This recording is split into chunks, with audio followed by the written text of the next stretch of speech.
How are you guys? The gloves are off with myself, Curtis Woodhouse. Just got back from Birmingham after spending the afternoon with fun time Frankie Gavin. I did my very first ever, the 13th round.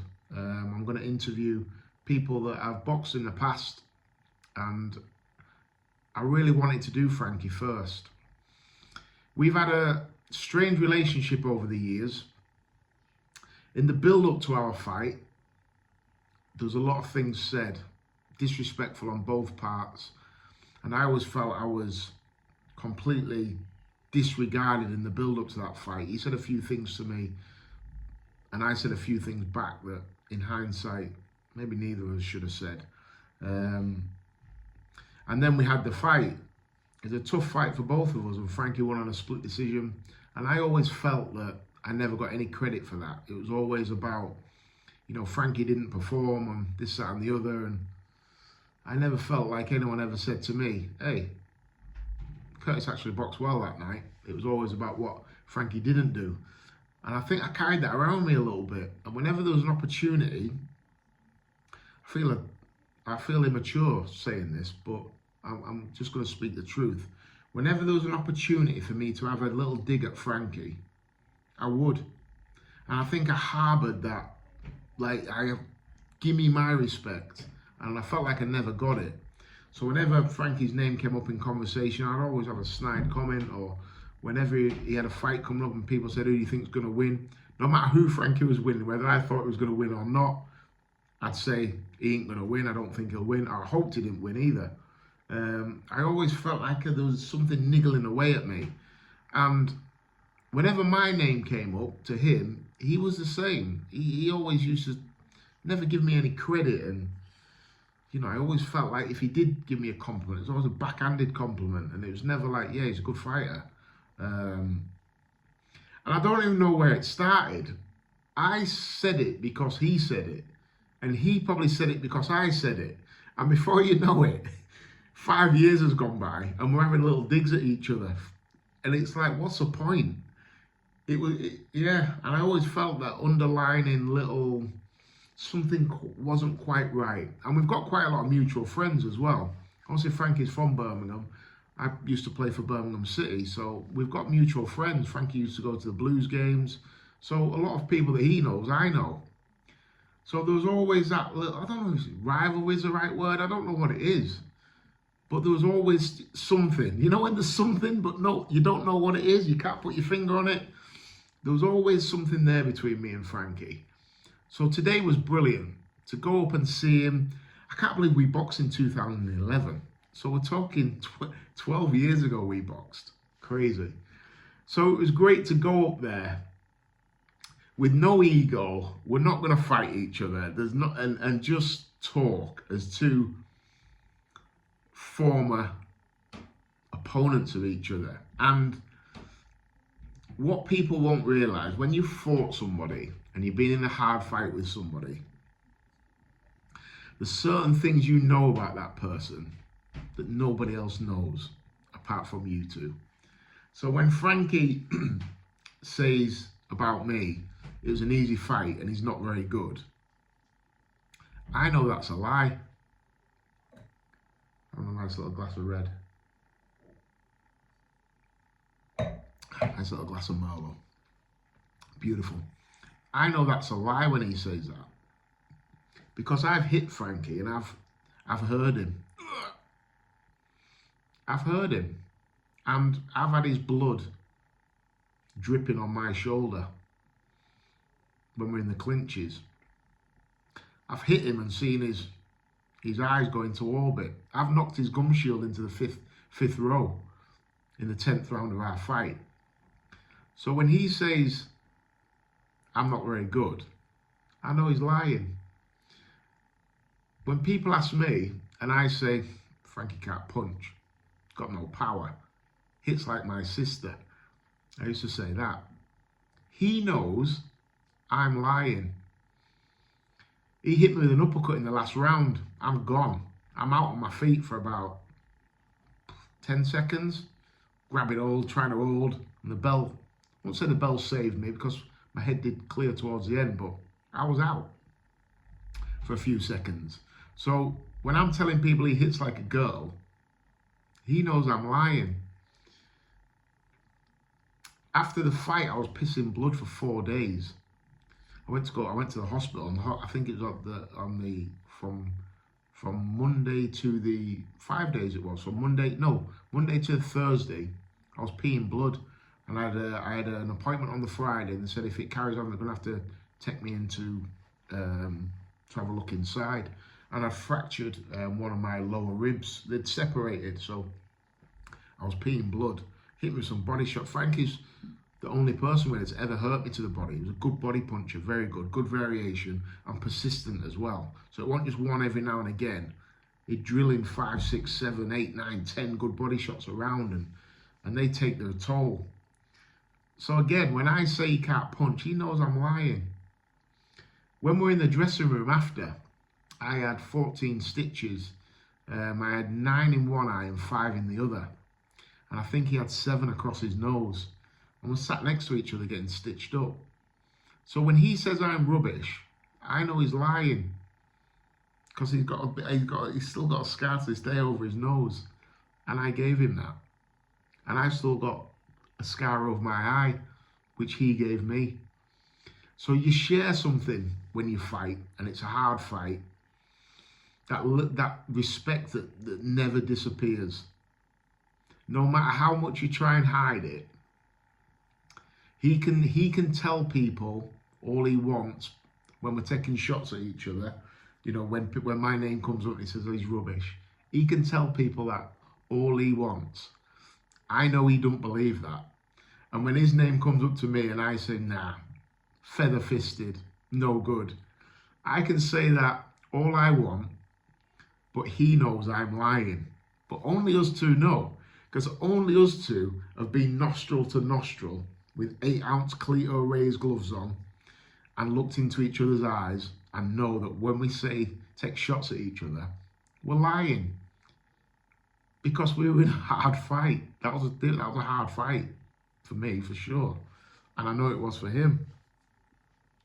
So that can never be taken away. And I think by me and him taking shots at each other, nothing major, but little niggly bits that I seen from him and he seen from me, I think we're doing ourselves a disservice. I don't deserve that, and he don't deserve that. We shared something great.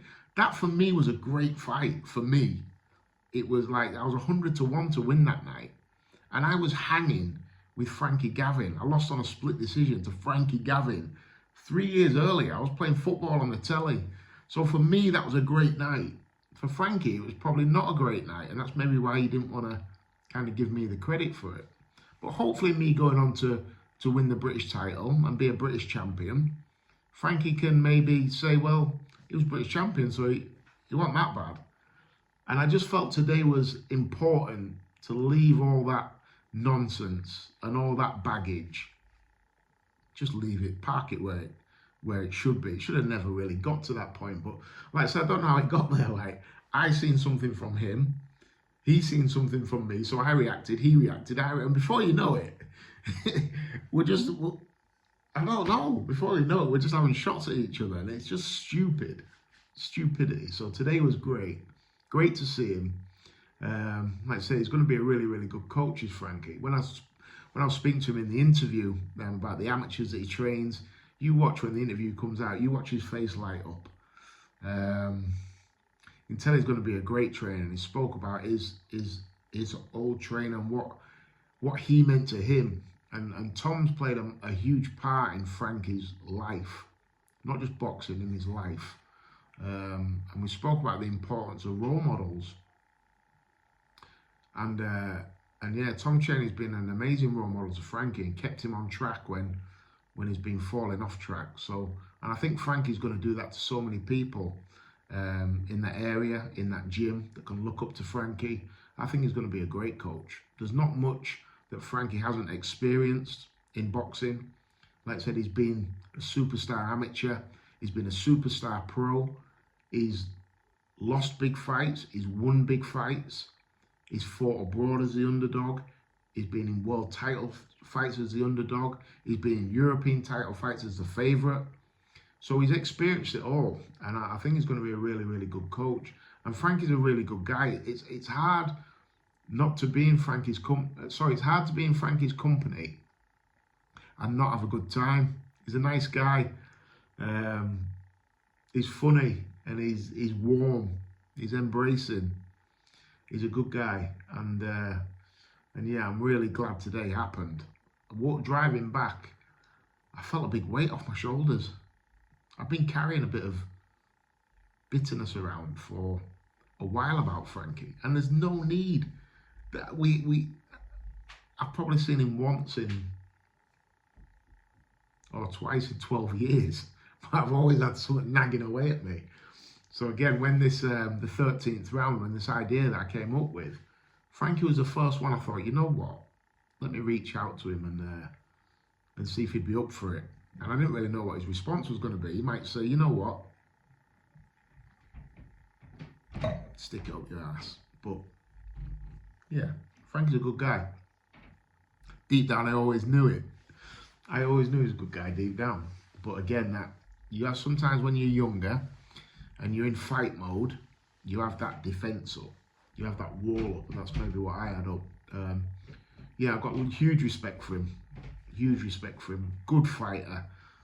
And he's had some difficult times as well, in and out the ring. So anyone that can come back from that and, you know, be back on the right track. And he looks in good nick as well. He's in good shape. He's in better shape than me. And it was good to do the 13th round at the end. We sparred around. And God, it was like rewinding back to 2011. I'm punching, he's making me miss, countering. I'm like, phew. 12 years later, in 2023, I haven't quite got the determination and the fitness to keep going.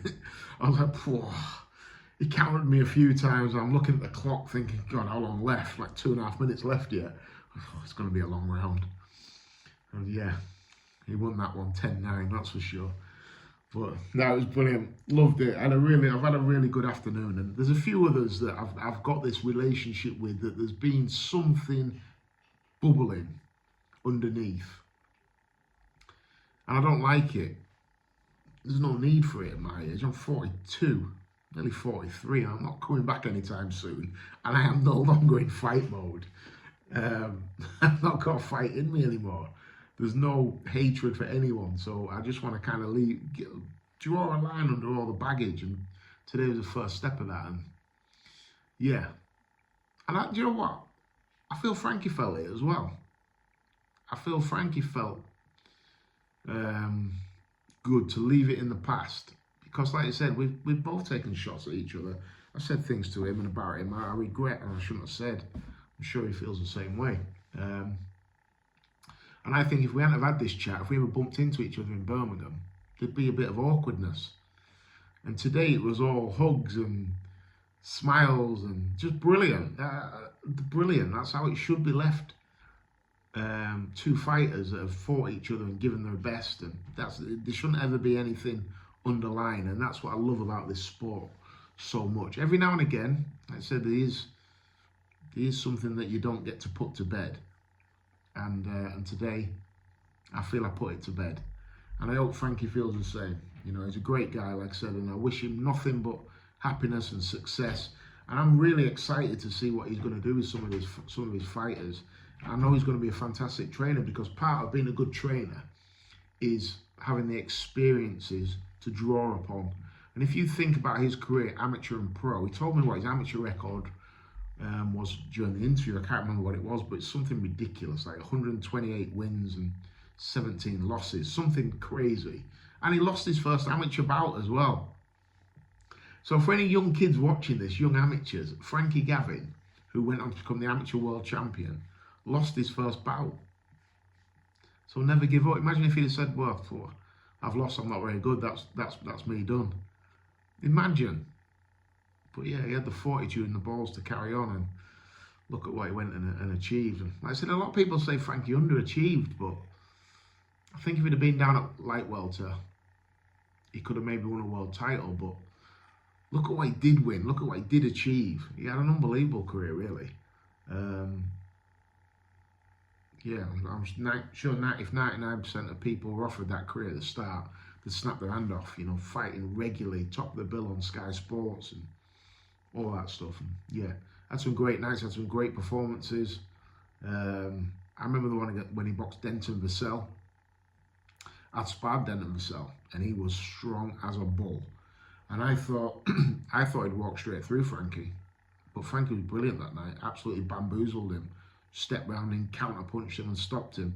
If you'd have told me Frankie Gavin was going to stop Denton Vassell, I'd have wanted you locking up in the nut house. But he did, and he stopped him by just completely bamboozling him. So Frankie had some great nights, and I think people overlook a lot of his great nights because he had the knack of making it look easy. So when he beat people, he beat them easy, and it was like, yeah, but he's not fighting anyone. He is, but he is that good. He is that good. He's an excellent counterpuncher. Excellent. Yeah. Could he have done more? Who knows? But wow, what a career. And you know what, like I said, a great guy. It's impossible to be in his company and not be smiling. He's just a good guy. And yeah, I'm so grateful for him letting us come up today. And yeah, I feel a big weight has been taken off my shoulders. So cheers, Frankie. Much respect.